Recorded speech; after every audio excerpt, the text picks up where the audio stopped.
Students कृपया ध्यान दें, बेल आइकन प्रेस करें और कंप्यूटर की कोई भी वीडियो मिस ना करें।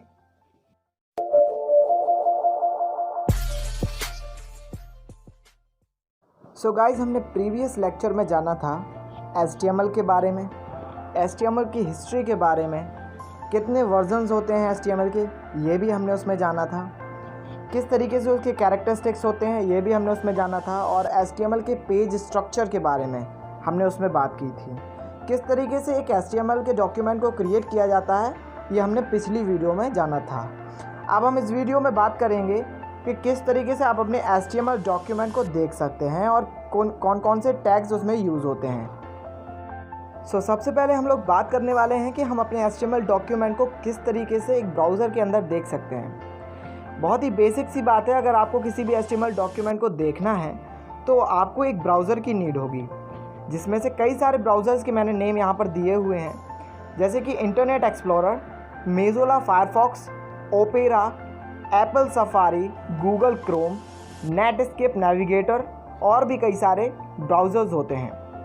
और इस पूरी वीडियो में हम लोग यूज़ करने वाले हैं इंटरनेट एक्सप्लोरर, जो कि माइक्रोसॉफ्ट की विंडो में आपको देखने को मिल जाएगा। किसी भी HTML डॉक्यूमेंट को देखने के लिए आपको कुछ बेसिक से स्टेप्स हैं, उनको फॉलो करना होगा। आप इन स्टेप्स की स्क्रीनशॉट ले लीजिए और इसके बाद इनको फॉलो करिए आप अपने कंप्यूटर पर। तो चलिए हम डायरेक्ट कंप्यूटर पर ही इन स्टेप्स को फॉलो करके बताते हैं। उससे पहले एक बात और बता दूं कि एक HTML डॉक्यूमेंट खोलने का केवल एक ही तरीका नहीं होता है, कई सारे अलग अलग तरीके होते हैं। एक कोई पर्टिकुलर ही नहीं होता है कि ऐसे ही हमें खोलना है। जैसे कि मैंने एक आपको स्टेप लिख के दिखाई है, आप ऐसे भी खोल सकते हैं, नहीं तो आपको मैं 2 स्टेप बताऊँगा जिनकी हेल्प से आप किसी भी HTML डॉक्यूमेंट को खोल सकते हैं। तो चलिए सीधे कंप्यूटर स्क्रीन पर चलते हैं। सबसे पहले आपको करना क्या है, आपको स्टार्ट बटन पर जाना है, यहाँ पर ऑल प्रोग्राम्स पर क्लिक करना है। इसके बाद एसेसरीज़ पर क्लिक करेंगे और नोटपैड को खोल लेंगे। तो नोटपैड को खोलने के बाद उसमें क्या करना है आपको कि फ़ाइल ऑप्शन पर जाना है। फ़ाइल ऑप्शन पर जाने के बाद आपको ओपन पर क्लिक करना है और आपका जो भी डॉक्यूमेंट जिस नाम से यहाँ पर फाइल पर ऑल फाइल पर क्लिक करके आपको जिस नाम से सेव की थी फाइल, आप उसको ओपन कर लीजिए। ओपन करने के बाद यहाँ पर जो भी आपने डेटा कोड लिखा था वो लिख के आ जाएगा। अब करना क्या है कि फ़ाइल पर जाएंगे, फिर से ओपन पर क्लिक करेंगे और यहाँ पर फिर से अपनी फ़ाइल को सर्च कर लेंगे, फाइंड कर लेंगे। यहाँ पर उसी नाम की फ़ाइल को फिर से राइट क्लिक करेंगे उसके ऊपर, और राइट क्लिक करने के बाद ओपन विद पर क्लिक करेंगे। ठीक है, ओपन विद पर क्लिक करना है और एक्सप्लोरर और जो भी ब्राउज़र से आप खोलना चाहें उसे खोल सकते हैं। तो एक्सप्लोरर पर मैंने इस पर क्लिक कर दिया और ये देखिए बिल्कुल सेम जो आपका आउटपुट चाहिए था, जो आपके कोड में था, वही का वही आपकी वाइट स्क्रीन पर यहाँ पर आ गया। तो ये बहुत ही इजी तरीका था किसी भी HTML डॉक्यूमेंट को खोलने का। इसके बाद एक और तरीका बताते हैं जिसकी हेल्प से आप किसी भी HTML डॉक्यूमेंट को खोल सकते हैं। तो आपको यहाँ पर स्टार्ट बटन पे जाके डॉक्यूमेंट पर क्लिक करना है और डॉक्यूमेंट में जाके आपको अपना जो भी डॉक्यूमेंट जिस नाम से आपने HTML डॉक्यूमेंट को सेव किया था उसको ओपन कर लेना है किसी भी ब्राउज़र की हेल्प से। तो 2 तरीके थे जिनसे किसी भी HTML डॉक्यूमेंट को आप देख सकते हैं। तो बहुत ही सरल तरीके हैं, आप किसी भी डॉक्यूमेंट को आप इजीली देख सकते हैं और बाय डिफ़ॉल्ट कभी कभी कंप्यूटर में ये सामने आपकी डेस्कटॉप स्क्रीन पर आ जाते हैं। अब बात करते हैं कुछ बेसिक HTML टैग्स की। भाई बेसिक HTML टैग मतलब यहाँ पर क्या है कि ऐसे टैग्स जो हर एक प्रोग्राम में यूज़ किए जाते हैं, वो कंपलसरी है, उनको हटाया नहीं जा सकता है और वो कंपलसरी है, उनको यूज़ करना ही करना है। अगर आप कोई भी HTML डॉक्यूमेंट क्रिएट कर रहे हैं, आप वेब पेज को बनाना चाहते हैं, तो आपको वो basic tags HTML tags use करने ही होंगे। जैसा कि हम लोग जानते हैं कि HTML एक ऐसी लैंग्वेज है जो कि पूरी की पूरी टैग पर बेस्ड है। उसकी हेल्प से हम लोग वेब पेज को क्रिएट कर सकते हैं और HTML ने हमें कुछ ऐसे टैग्स दिए हैं जिनको हमें कंपलसरी है यूज़ करना ही करना होता है अपने किसी भी वेब पेज को क्रिएट करने के लिए। उनमें से ही एक है HTML टैग, जिसको हमें यूज़ करना होता है सबसे स्टार्टिंग में किसी भी HTML डॉक्यूमेंट को क्रिएट करने से पहले। आप समझते हैं HTML टैग होता क्या है। बेसिकली HTML जो टैग होता है वो हमेशा HTML डॉक्यूमेंट के स्टार्टिंग में और HTML डॉक्यूमेंट के एंड में, मतलब जब भी हम प्रोग्राम को लिखेंगे तो स्टार्टिंग में HTML टैग का यूज़ करेंगे और एंड में भी हम HTML टैग का यूज़ करेंगे। बस चेंज इतना होता है कि हम शुरुआत में ओपन टैग यूज़ करते हैं और एंड में HTML का क्लोजिंग टैग यूज़ करते हैं। और यही HTML टैग ब्राउज़र को बताता है कि भाई ये HTML डॉक्यूमेंट है, इसको HTML डॉक्यूमेंट की तरह ही आपको ट्रीट करना है।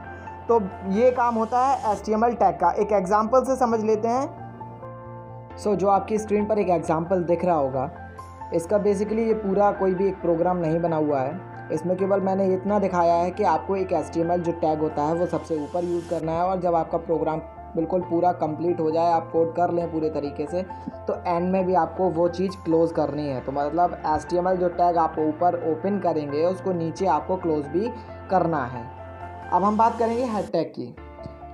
हेड टैग HTML डॉक्यूमेंट का हेडर होता है और ये डॉक्यूमेंट की इंफॉर्मेशन को प्रोवाइड कराने का काम करता है। हेड टैग के अंदर हमेशा टाइटल आता है। मैंने बताया था कि हेड एक सेक्शन होता है जिसके अंदर केवल टाइटल आता है, और ये इन्फॉर्मेशन को, डॉक्यूमेंट की इन्फॉर्मेशन को प्रोवाइड कराने का काम करता है। और किसी भी HTML डॉक्यूमेंट में जो सेकंड लाइन होती है वो हेड टैग की ही होती है। मतलब हमेशा HTML टैग के बाद हेड टैग ही आता है और उसके अंदर टाइटल को हम लोग लिखते हैं। तो ये इतना सा सिंपल यूज़ था हेड टैग का। एक एग्जांपल से इसको समझते हैं। सो जैसा कि मैंने बताया था कि HTML टैग सबसे ऊपर यूज़ किया जाता है। जब भी हम HTML डॉक्यूमेंट की शुरुआत करते हैं तो HTML टैग का यूज़ हम लोग सबसे ऊपर करते हैं। इसके बाद मैंने बताया कि सेकंड जो भी HTML डॉक्यूमेंट की लाइन होती है वो हेड टैग ही होती है। तो हमने HTML के बाद हेड टैग का यूज़ किया है। हेड टैग के अंदर हमने टाइटल को दिया है, मतलब अपने वेब पेज का टाइटल हमने प्रोवाइड किया है यहाँ पर। और जैसा कि मैंने फर्स्ट लेक्चर में बताया था आपको कि कोई भी टैग जब भी ओपन होता है किसी भी HTML डॉक्यूमेंट में तो उसे हमें नीचे क्लोज़ करना पड़ता है। ठीक है, तो उसे हमने क्लोज़ करना पड़ता है। और जिस तरीके से मैंने हेड टैग को यहाँ पर ओपन किया था उसी तरीके से नीचे हमने उसे क्लोज़ भी किया है। इसी तरीके से जो HTML टैग है ऊपर उसको ओपन किया था तो नीचे हमें क्लोज़ करना पड़ा है। तो इसी तरीके से जितने भी टैग हैं उसको मैं बताता चलूँगा कि किसको क्लोज़ करना है, किसको ओपन रखना है। तो अभी उसको आगे समझेंगे। अब बात करते हैं टाइटल टैग की। जैसा कि हम लोग पहले ही समझ चुके हैं कि जो टाइटल टैग होता है वो हेड टैग के अंदर यूज़ किया जाता है।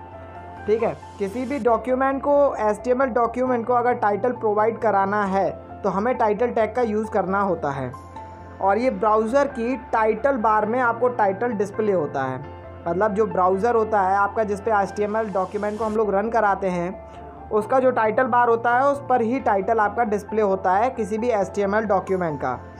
और जो टाइटल होता है हमारे HTML डॉक्यूमेंट का वो आपका सिंपल होना चाहिए, मतलब सिंपल टेक्स्ट में होना चाहिए।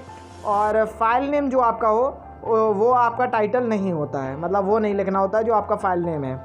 और कम से कम 64 कैरेक्टर से लेस होना चाहिए आपका टाइटल। एक एग्जांपल से समझ लेते हैं टाइटल टैग को। सो ये रहा एग्जांपल। जैसा कि हम लोग जानते हैं कि HTML टैग का सबसे ऊपर यूज़ किया जाता है, इसके बाद हेड जो टैग है उसका भी यूज़ किया जाता है। हमें पता है कि हेड टैग के अंदर हमें टाइटल टैग का ही यूज़ करना होता है। तो टाइटल के अंदर हमने लिखा कंप्यूटर और टाइटल टैग को नीचे क्लोज़ कर दिया। इसके बाद हमने हेड सेक्शन को भी क्लोज़ कर दिया, जो हेड टैग है उसको भी क्लोज़ कर दिया। और इसके बाद हमने बॉडी अभी नहीं लिया है क्योंकि अभी हमने बॉडी जो टैग है उसको पढ़ा नहीं है। ठीक है, तो उसको पढ़ लेंगे, फिर इसके बाद उसे भी यूज़ करके आपको दिखा देंगे। तो मैंने यहाँ पर जो नीचे HTML टैग है उसको भी क्लोज़ कर दिया। आप इसको रन करा के देखिए, आपका जो टाइटल बार होता है आपके जो ब्राउज़र में, उस पर ये चीज़ आपकी लिख के आएगी। जो भी आप टाइटल के अंदर आप लिखेंगे उसको, वो आपके टाइटल बार में जो टाइटल आप लिखते हैं HTML डॉक्यूमेंट का वो आपको लिखा हुआ दिखेगा। अब इसके बाद समझ लेते हैं बॉडी टैग को। सो बॉडी टैग क्या है? बॉडी टैग हमारे HTML डॉक्यूमेंट का मेन पार्ट होता है, जहाँ पर हम मोस्ट ऑफ द वर्क करते हैं। मतलब सारा का सारा काम जो भी है वो हमें बॉडी टैग के अंदर ही करना होता है किसी भी वेब पेज को बनाने के लिए। अब भाई कैसा काम होता है बॉडी टैग के अंदर? जैसे कि हमें किसी भी टेक्स्ट को अगर लिखना है तो हम बॉडी टैग के अंदर उसे बताते हैं कि भाई इस टैग को लिखना है, इस तरीके से लिखना है, उसकी हेडिंग बनानी है, किस फॉन्ट में उसे लिखना है, किस कलर में लिखना है। ये सारी की सारी चीज़ें हम बॉडी टैग के अंदर बताते हैं। कौन कौन सी लिंक उसमें जोड़नी है अपने वेब पेज में, ये सब भी काम हम लोग बॉडी टैग के अंदर ही बताते हैं। इसके बाद कौन सी इमेज इंपोर्ट करानी है हमें अपने वेब पेज के अंदर, कौन सी इमेज दिखानी है, कौन सी नहीं दिखानी है, ये सब भी हम लोग बॉडी टैग के अंदर ही बताते हैं। टेबल क्रिएट करना हो, लिस्ट बनानी हो, हेडिंग और भी कई सारी चीज़ें हैं, वो सारी की सारी बॉडी टैग के अंदर ही होती हैं। मतलब मोस्ट ऑफ द टाइम हमें अपना बॉडी टैग के साथ ही बताना होता है। मोस्ट ऑफ द वर्क भी हमें बॉडी टैग के साथ ही करना होता है। ठीक है, किसी भी वेब पेज को बनाने के लिए एक बॉडी टैग जो है वो मेन पार्ट होता है HTML डॉक्यूमेंट का। और जो बॉडी टैग होता है ये ओपनिंग होता है, मतलब हमें इसको शुरू करना होता है और नीचे क्लोजिंग भी उसे करना होता है। सो इसको एक एग्जाम्पल से समझते हैं। एक मैंने आपको प्रोग्राम दिखाया है आपकी स्क्रीन पर, बहुत ही बेसिक सा प्रोग्राम है और आप इसको रन करा के अपने कंप्यूटर पर देखिएगा ज़रूर और बहुत ही अच्छा आउटपुट आपको मिलेगा इसका। सो क्या है कि HTML टैग हम इसमें आपको पूरा समझा रहे हैं शुरू से एंड तक, किस तरीके से कौन कौन से टैग अभी तक हमने यूज़ किए हैं। सो बेसिकली जो आपको HTML टैग दिख रहा है, हमने बताया था कि सबसे पहले HTML टैग का यूज़ किया जाता है, इसके बाद हेड टैग का यूज़ किया जाता है। हेड टैग के अंदर हमेशा हमें टाइटल टैग को ही यूज़ करना पड़ता है और टाइटल टैग के अंदर हम अपने टाइटल को, अपने वेब पेज के टाइटल को लिखते हैं। तो हमने टाइटल के अंदर कंप्यूटरा लिखा है, अपनी चैनल का नाम। इसके बाद हमने टाइटल टैग को यहाँ पर क्लोज़ भी किया है। टाइटल टैग को क्लोज़ किया यहाँ पर क्योंकि जो भी टैग हमने बताए हैं अभी तक वो सारे के सारे ओपन भी होंगे और क्लोज़ भी होंगे। तो टाइटल टैग को हमने यहाँ पर नीचे क्लोज़ किया है। इसके बाद नीचे हेड टैग को क्लोज़ किया है क्योंकि हेड सेक्शन यहाँ पर टाइटल, केवल हेड सेक्शन के अंदर एक ही चीज़ आती है, वो है टाइटल। तो हमने यहाँ पर हेड सेक्शन को भी क्लोज़ कर दिया। अब थोड़ा सा नीचे आए तो मैंने बताया था हेड के बाद आपका जो है बॉडी वाला टैग आता है।